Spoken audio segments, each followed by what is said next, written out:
Traditional gardening is defined by horizontal space, land that most urban dwellers simply don't have. For those with a small balcony or a narrow yard, the ground is often the most inefficient place to plant. The solution is to look up. Repurposing a bare wooden fence into a multi-tiered garden lets you grow dozens of plants in previously unused space. This setup isn't just about saving space. It's designed to be autonomous, operating without the need for electricity or a connection to a municipal hose. Building it requires a few basics: repurposed rain gutters to serve as planting beds, and specialized zero-pressure irrigation components to handle the water.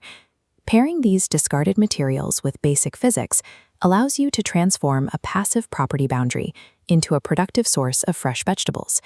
The foundation of the system is the gutter. You can use repurposed aluminum or new vinyl sections cut to fit the width of your fence panels. To ensure proper drainage and prevent the soil from becoming waterlogged, drill 3/8-inch holes every 8 inches along the bottom of each section. When mounting these to a fence, there is a technical risk. If your drill bit or screws are too long, you'll puncture the other side of the wood and potentially damage the neighbor's property. To avoid this, wrap blue painter's tape around your drill bit to create a visible depth gauge and ensure your wood screws are shorter than the thickness of the fence boards. Following these mounting depths ensures the structure is secure enough to bear the significant weight of wet soil and fully grown plants without compromising the fence. The irrigation system is powered by gravity. It starts with rain barrels elevated on a stable foundation, such as reinforced cinder blocks. This chart shows the relationship between height and pressure. Every foot of vertical drop generates 0.43 psi. Because gravity systems have low flow, use a streamlined 100-micron inline filter. Standard Y filters are bulky and often block flow before reaching your plants.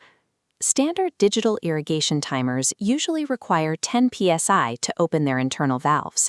Since our system operates at much lower pressures, we use a mechanical ball valve timer that opens completely to let water through. From the timer, the half-inch poly mainline must be run level or on a downward slope. If the line rises at any point, the low pressure won't be enough to push the water uphill, and the system will stall. Use a punch tool to create openings in the mainline, then insert barbed connectors to attach your 1/4-inch branch lines for each gutter tier. At the end of each branch, install a non-pressure compensating or non-PC emitter. These allow water to trickle freely even when pressure is near zero.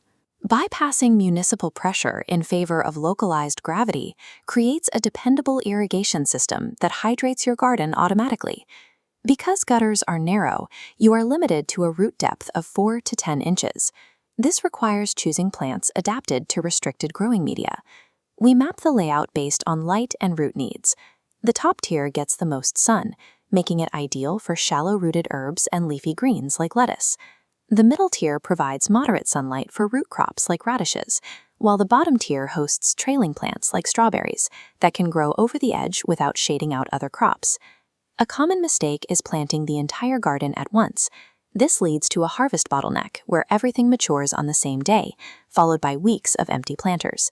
To prevent this, use a staggered schedule. By sowing new seeds every 2 to 3 weeks, you ensure that as one batch is harvested, the next is already halfway to maturity. After each harvest, you must recharge the soil.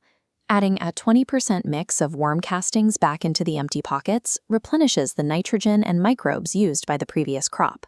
You should also rotate your species with the seasons, switching from cool season spinach to heat-tolerant greens in summer. Managing the garden as a production line rather than a single event allows for a consistent, manageable yield throughout the year. Activation is simple. Open the rain barrel valve and let gravity distribute the water through your custom network. Within a few weeks, you'll have a thriving vertical garden that provides fresh produce for daily meals with minimal daily effort. This system demonstrates how engineering can overcome the spatial limitations of urban living, transforming a bare wall into a functional space for growth. Tell us which crop you're planning to start with in the comments, and check the description for the full zero-pressure parts list to begin your own build.